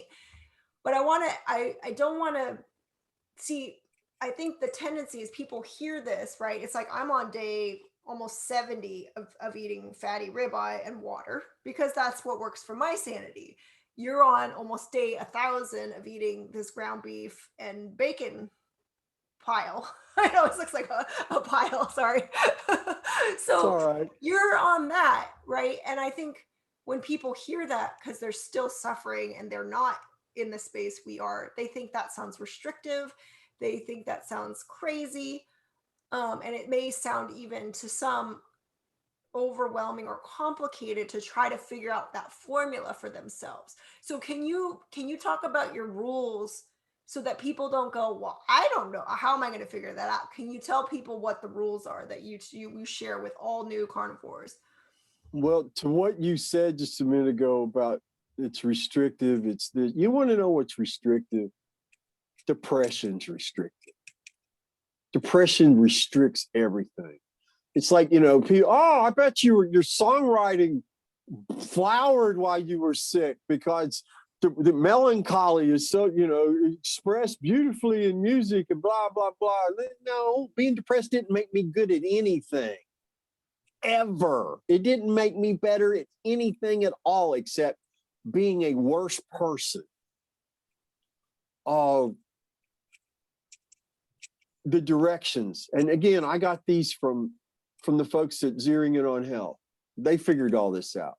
And you can still go there today and read their file section and read all their information. I encourage new people to do that because it's very informative. And most of the stuff that's there is also at MeatRx as well in their library. But the directions are real simple and they apply to everybody. And everybody I know who follows these directions, with the exception of maybe two people I've met in my almost 3 years in this community that didn't respond well to following these directions out of hundreds of people who have. And there's number one, only eat when you're hungry. There's no more breakfast time, no more snack time. There's only the next time Brett's hungry. That's the most important meal of the day. When you're hungry, number two, when you're hungry, only eat meat until you're not another bite full. Total satiation. And for me, I'll be chewing on some ground beef and throw a piece of bacon in because, gosh, that tastes good. And I'll swallow the ground beef first. And that fills me. That gets me to total satiety. At that point, I cannot physically make myself swallow the bacon. I have to spit it out, give it to one of the animals. Number three is only eat the meat that you crave and can afford, what satisfies you. And that's always a trial and error kind of thing. You know, it took me 6 months to figure that out. It took my wife 2 months to figure out that she eats a variety of meats. She doesn't eat just one or two things. She eats a wide variety of meats. And we think that's because women have significant hormonal requirements that are very different from men. Number four, under no circumstance do we ever put a sweet taste into our mouth. Never. And that means exactly that. Never. No social setting. There's no social setting. There's no taste. There's no texture. There's no flavor on planet Earth worth me risking my sanity for. It's non-negotiable. You know, I've got a big trip out of town next week. I've got it planned down to the nanosecond. I'm taking 3 pounds of pre-cooked bacon with me on that flight because I got a 5-hour layover in Charlotte. Yay. Anyway, I'm prepared because there's no guarantee that there's going to be any restaurants there that I can get anything I can eat. So I have to be ready. It's non-negotiable. And I get people all the time, well, what do you do for social setting? I plan. If I can't feast enough to not have to eat when I'm there, then I'll take food with me. And they can get mad if they want to. They can be embarrassed. They can be insulted, or they can just understand this is what I got to do. This is my health. You happy eating what you eat, enjoy it. I got to eat this. Or there's going to be consequences that you don't want to be a part of. Wow. And I don't compromise. It's non-negotiable. Ever. I look at it as like when I get into the car, you put on your seatbelt. It's like I would never even drive, 15 feet without putting on my seatbelt. That's just the thing. You think about things that you just consider non-negotiable. It's like if I go on a bike, I'm gonna wear a helmet. You better. So those rules, they're so fantastic because I think it really just helps people to be very intuitive about it.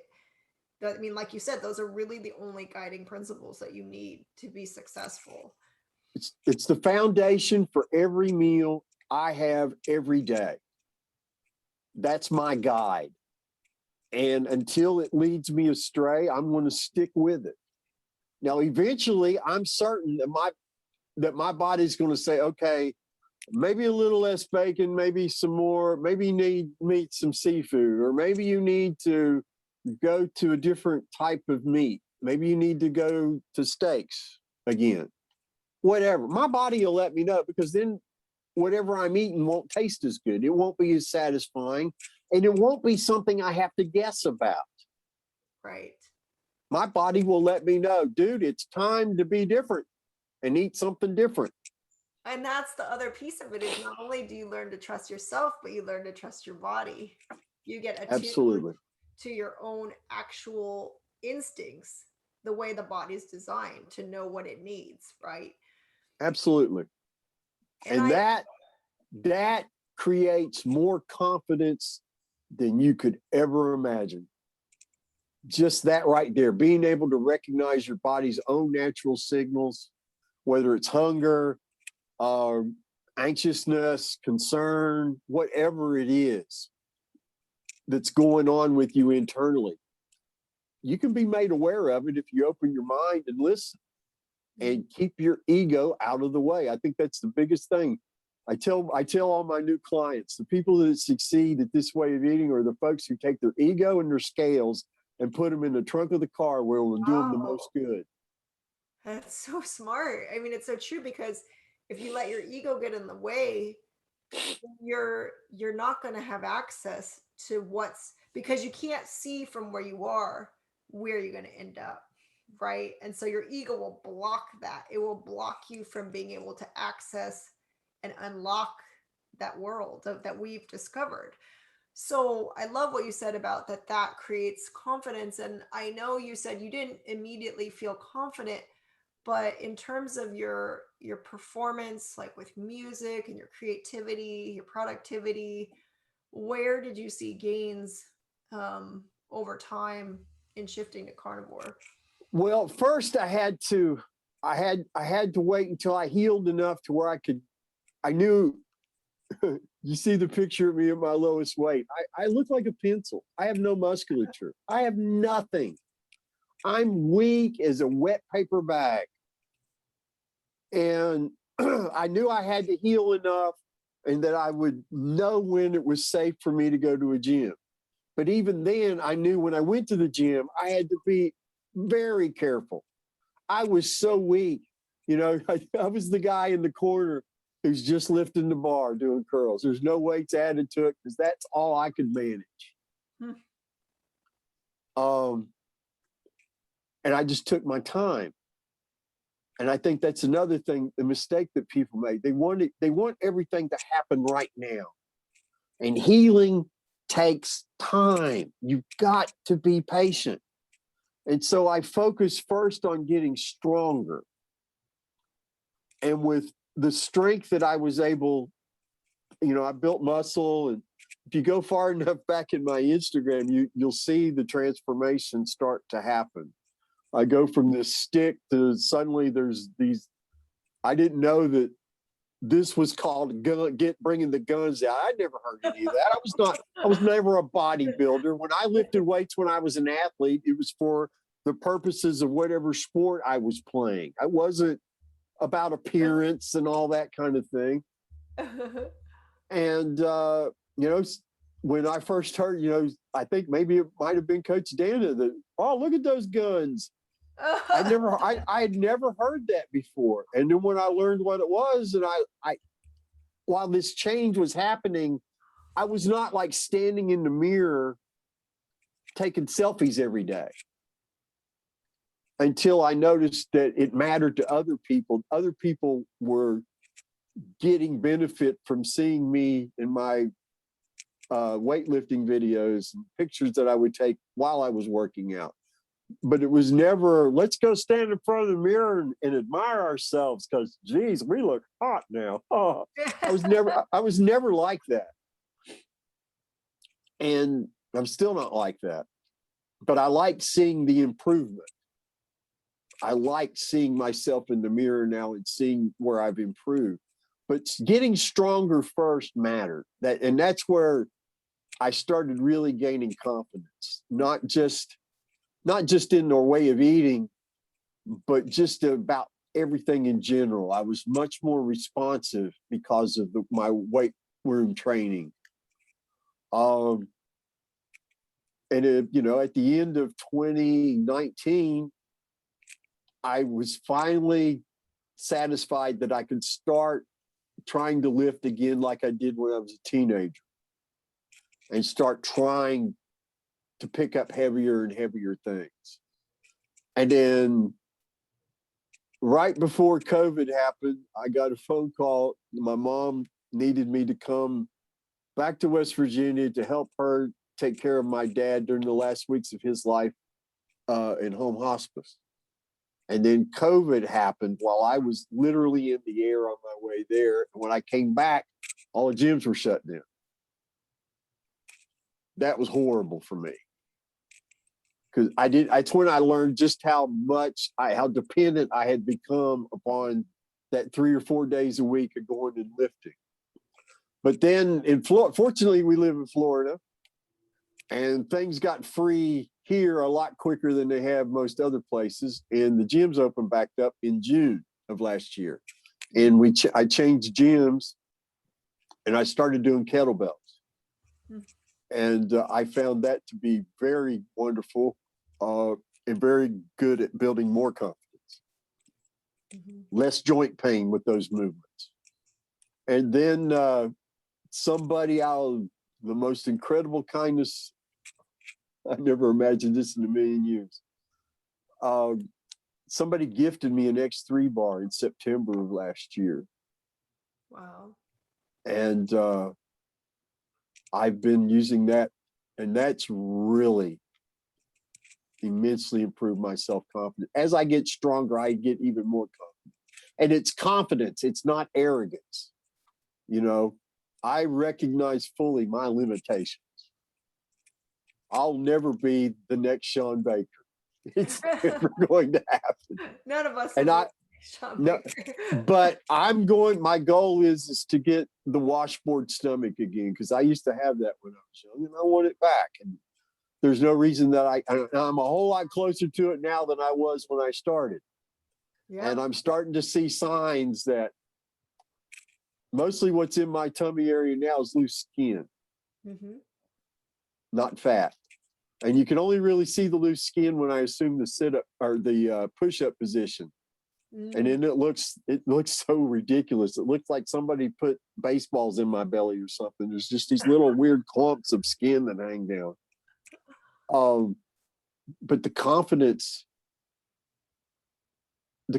I think first came from the strength, and also combined with the zero carb zen that we talk about, that feeling of peace. You know, being a responsive person versus being a reactive person, that kind of thing. And you know, whereas before the light never went off that said you shouldn't say that, that never went off in my head. Well, now it's working very well. As a matter of fact, sometimes it's just perpetually on.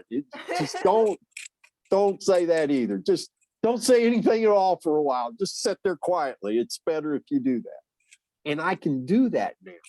Wow. And not want to choke somebody. That's incredible, going from so much anger and reactivity to having that zen. And you do, I mean, I've seen you lead these meetings, and it's just like you're so calm. And the other thing that always strikes me is that you're so present. You're so in the moment.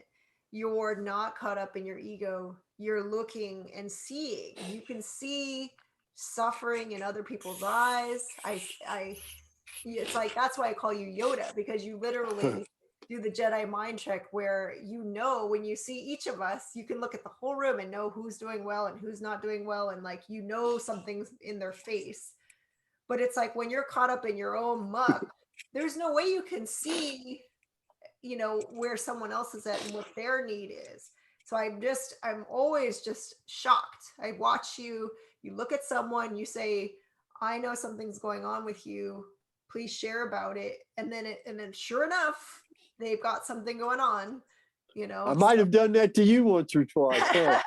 more than one occasion. And I'm always like, I don't want to turn my camera on because Brett's going to be able to see it in my face. And I don't want him to see my truth sometimes. But what about your music then? I mean, I know you talked about how your music was, you know, it was good and acceptable before, but you've had all of this like creative from what I can see, you're in this creative flow and Oh, just really productive. it's been so wonderful because it's always, even when a song's not going right, or maybe I wrote something for me that after I listened to it, I'm like, that's terrible. But that would be really good if Kimmy sang that. My friend from the Dark Hearts Blues Project. And I have no problem. Okay, that's not a Brett song, that's a Kimmy song. So we're gonna let Kimmy do that one. Whereas before I would agonize and agonize. And why can't I make this sound the way I want it to? Why? It's not my fault. This program's wrong. This is stupid software. Nah, I don't have any of that.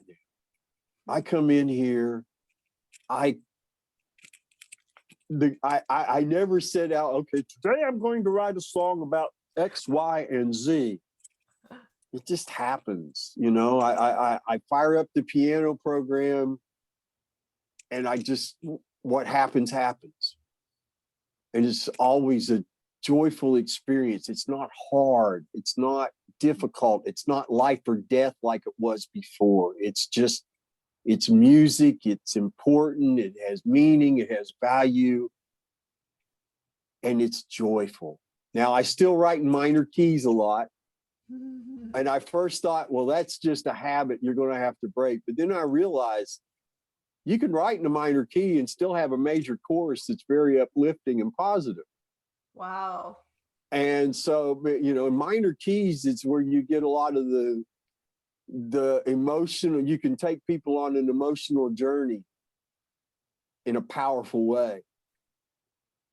And so I'll probably still write mostly in a minor key, but there will always be a major chorus, positive, uplifting. And I'm writing songs that have words like hope and trust and believe in them. Whereas before it was about shadows and rain and darkness and storms. And, you know, I get emotional when I think about this, but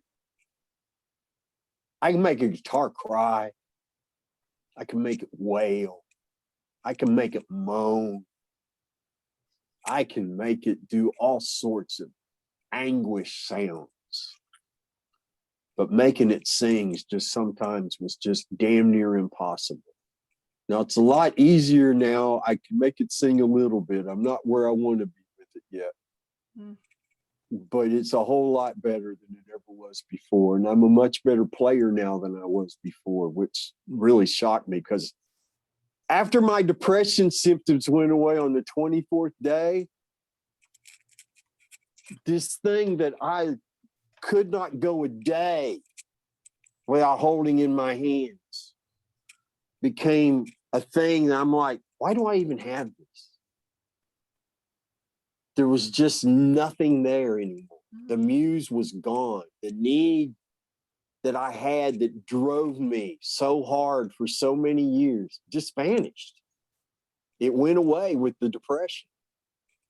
But then a few weeks after I got back, after my dad passed, I picked up one of these guitars, and it felt really good to hold. And then I tuned it, and that felt good. And then I started strumming along, and that felt amazing. And then I don't have this thing tuned, and I'm not noodling around on it 5 minutes, and I get a song idea for the first time in 2 years. Wow. I grew a new muse. And so the music now is well, it was always honest before, but now it's honest and it's hopeful. And I want people to feel good at the end of it. I don't want them at the end of some of those songs that I used to write. Man, they were dirges. The performances might be good. The lyric, everything, musically, everything might be on board, but it was just dark and sad and Matter of fact, I think you got a link to a video that was the title track from the first Dark Hearts Blues album called In Peace Alone. And, you know, it's a beautiful song. Kimmy does an incredible job singing it. It's very powerful. If it doesn't give you an emotional response, you're dead. But it's horribly sad. Oh my God, is it sad? But I'm not right, and I'll write about sad things, but they won't be about me. There might be a sad story I feel like I need to tell for somebody else's benefit, or just because I think it's a good story, because it has a happy ending, perhaps. Well, and I love what you say, though, because at the end of the day, you know, and we've talked about this in the mental health meeting, it's like we're still human and we still have emotions. And when something tragic happens, it's not like you don't have feelings, that now everything's just, you know, sunshine and rainbows. And what really struck me about what you said is that you're talking about how you would write in minor chords and the lyrics and everything were very like tragic and dark before. And that now, I mean, I listen to your now music and it's like, it's still like rock and roll and it still has a minor chord, but you're saying that the lyrics are not, you know, this desperate, dark sound. And so what's interesting, that's why when I've been texting you and telling you that I like the music, because when I was depressed and I was in my kind of formative teens and in college and in my 20s, I was extremely depressed and I was very dark. My mindset was dark and I loved, you know, emo, like rock, like grunge, like dark, thrashy, like tragic, like nihilist, whatever the word is, nihilistic music. I liked all of that because that's how I felt. I felt tragic and I identified like really experientially with that kind of like heavy, thrashy, like angry, tragic sound. And so that's why when I was trying to convey that to you, that it's like listening to the music now, I still appreciate the music. I still love rock. Like if I go back and listen to all of my dark, you know, like Nirvana and all these things, like, you know, the Foo Fighters and all this kind of like thrashy sound, this is the kind of stuff I grew up listening to. I still like the music. No, it's great stuff. But I don't relate to the lyrics in the same way, right? Like if I listen to Rage Against the Machine, I'm not like feeling like I hate mankind and like I want to like kill everybody, which is how I used to feel. Like I would feel so angry and hateful and just like and I would have the kind of, you know, I mean, sadly enough, it's like Chris Cornell from, you know, Soundgarden, you know, he committed suicide, right? And it's like I related to a lot of that kind of like darkness. And so I just think it's interesting that you are now creating the music from this different energetic place, but it still sounds like rock and roll, right? And I think it's interesting that I'm now in many ways healed and in remission from my depression and obsessive anxiety and perfectionism and self-loathing and all these things that I dealt with. And so I can experience and appreciate music that still sounds the same, but for all intents and purposes, right? It sounds the same kind of genre, you know, it's like if I don't totally tune into the lyrics, right? But I remember listening acutely for tragic lyrics and identifying with them. Like this person is speaking how I feel, right? Versus now I could just appreciate music. And if it is a negative set of lyrics, I don't then fall into identification with it like I used to. You probably are able, you hear those lyrics now and you recognize them for what they are. Exactly. You know, I made a mistake as a crazy person. There was a David Gilmour quote. David Gilmour, the guitar player for Pink Floyd, huge influence on me musically. He's, you know, there's great beauty in melancholy. Well, that was one of the worst things I could have ever heard in my life, because then I was like, ooh, let's embrace this. Oh, you and me both. And, you know, that really the sicker I got, that was really not good for me to do. Now I can go back and listen to that, and I can still have an emotional response that's very intense, but it's not an unhealthy one. And I have to tell you, I just got the 22% warning thing on my phone. Uh-oh. Okay.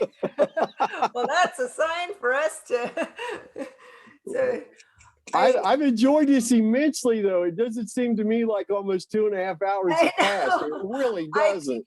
I know it, we could talk forever. And like we said at the beginning, it was going to be a long episode. So I only have a couple tiny things that I want to close out with and ask you. One, can you just say a couple things about MeatRx, Dr. Baker, just so people have access? Because I think when I was doing carnivore alone, it wasn't going great. And within a month of joining the MeatRx community, I was like, I've got it. And going to your meetings, I got what I needed to make it stick. And I'm so grateful. So can you just speak to a bit about you as a coach, MeatRx, Dr. Baker, anything you want to say about that? I think Dr. Baker he's an incredible human being. He's got great foresight. He knows what he wants and how he wants it to be, what he wants it to become. And he's flexible enough. He's not dogmatic. He's not locked into a rigidity in any way, shape, or form. He can adapt on the fly and has done so brilliantly. And as far as the meetings and stuff go, I've kind of taken, I do our mental health meetings pretty much the way Dr. Baker does his meeting, because it just makes sense. That's something people are familiar with. And if I conducted them differently, well, then that's not consistency. And we want at MeatRx, we want consistency across the board in our message and how we convey that message, so that nobody's accidentally stepping on somebody else's toes, and people get to hear what they need to hear, what they get to learn, what they need to learn to apply to their lives, so that they can heal and become the people that they always wanted to become. And with the meetings, my goal is for everybody who needs to say something to get a chance to. Most of the time, most of the people who need to say something get an opportunity. Although our meetings have been growing in attendance, and it's one of the reasons why I begged Dana to take the Sunday thing that she's done such a wonderful job with, because we needed it. We needed it desperately. And that's why I've come to you about, once you've had enough time in remission, because we need another one. Because my meetings are getting so big now, and Coach Dan is already starting to get big enough now, where everybody doesn't always get a chance to speak that needs to. Mm-hmm. And the only way to alleviate that is to have more opportunities for them to speak by having more meetings. But we got to have the right people in place to do that. And Dana, I had complete confidence in her when I asked her if she would consider it. And I have complete confidence in you that when the time comes, you're going to be incredible at it as well. And all we do there is we give people a chance to speak. And then I take what they share with me about what's not right in their lives and try to point out to them what about the carnivore way of eating can help with that issue. Maybe eliminate it entirely, maybe give you a different perspective on how to deal with people, how to deal with your loved ones, how to deal with your boss, your spouse, whatever. Mm-hmm. But always in relationship to the diet. Mm-hmm. Always in relationship to the diet, because what we eat impacts every aspect of our life every day. There's no getting around that. It's true, it's like trying to argue. Anybody who wants to argue against that, it's the equivalent of trying to say that 1 + 1 = 3. It's just not so. Eating matters.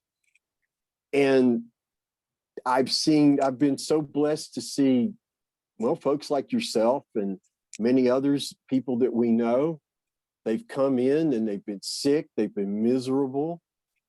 And just sticking to that simple, basic message seems to somehow pierce the veil of their illness to the point to where like, okay, nothing else I'm doing in my life works. I need to try this. Let's see what happens. Because they look at me or they look at somebody else who's got months or years of health behind them and they've eliminated, there's all this evidence, you know, these pictures that document where they were in their lives and where they're at now. And you've heard me say it a number of times in those meetings where, you know, people want to do it their way.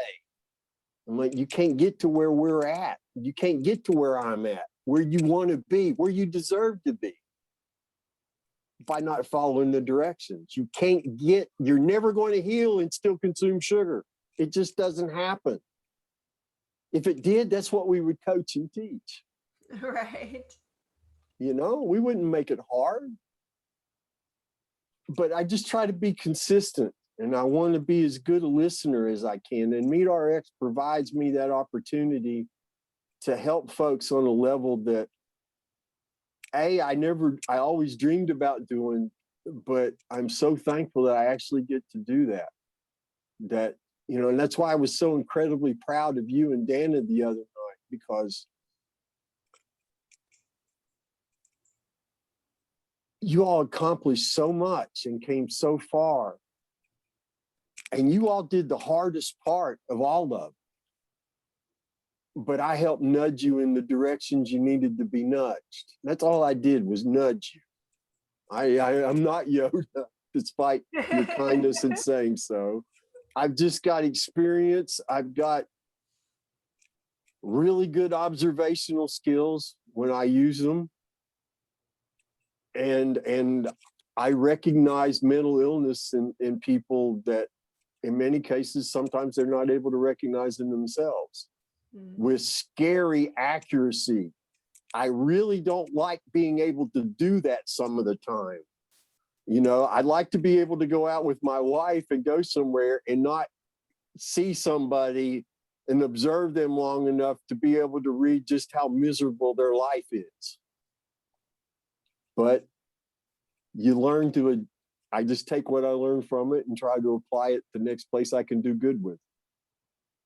Well, and I'm so grateful to you for, you know, supporting me, encouraging me, pushing me, and Dana as well. And, you know, we've spoken about this collaboration about, I mean, that's one of the main things of why Confident Carnivore exists, because I had no self-worth. So to go from no self-worth to now feeling confident, like I can actually contribute something to the world and to help to avoid all of this needless human suffering and all of the loss of human potential. And I think that's, you know, kind of the heart of our conversation. And I'm so grateful to you for you being that voice in the world, because this story needs to be told. And I just want to thank you so much, Brett, for taking so much time with us. And I'm going to include everything about where they can reach you, how they can get to MeatRx. And Brett is on page 160 to 161 of Dr. Baker's book, The Carnivore Diet. So the book is definitely worth, if you're just getting started, you know, get the book. It's very, like you said, Dr. Baker's very practical, very common sense. It's not all this science and jargon. It's just super straightforward, real people, including Brett. And I definitely do encourage people to do MeatRx. I mean, the first month is free. It's extremely affordable. The coaching sessions are extremely affordable. And so if you do resonate with Brett's style, you can book him for $17.99 for a Zoom coaching call. I'll be happy to speak with you. Or you get to see him every day if you come on MeatRx. And, you know, so either way, you know. One thing I want to mention about MeatRx in general that I think is really important and people need to be made aware of. People don't come to the meetings. I don't want people coming to the meetings to listen to me. I want them to come to the meetings to listen to each other, because hearing your peers going through the similar issues, fighting similar battles. You know, we've got people that come to our meetings that are all different stages of their journey. Some of them it's day 1, some of them it's day 300, and everything in between. And we find that A lot of folks get an enormous therapeutic value. They don't say 5 words all week long. They don't miss a meeting. They listen. They get therapeutic value from their peers, and they're thriving, and they don't stop coming. 100% agree. I've gone to decades of therapy, and I have literally gotten more value in a couple months of MeatRx. It's what, like $14.99 a month.